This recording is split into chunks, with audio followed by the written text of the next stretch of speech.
سلام برادر، باکم رو پر میکنید؟ بله بله. آقای پزشکیان رأی آورده، شیرینی خودتون رو هم بکشین. چقدر شما مهربان هستین. سلامت باشین.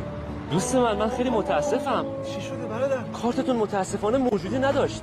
موجودی نداشت؟ شیرینی چی تناول میکنی که موجودی نداشت؟ مگر خبردار نشدین؟ چه شده است؟ بنزین شده 25000 تومان. 25000 تومان؟ اینا که قرار بود آروم آروم گرونش کنن. خودشون هم قرار صبح جمعه متوجه بشن. وای.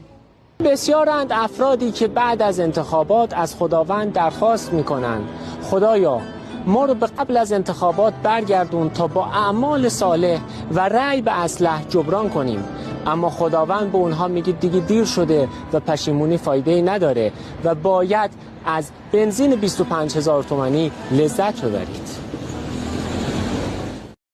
در همین بنزینی که اینا گرون کردن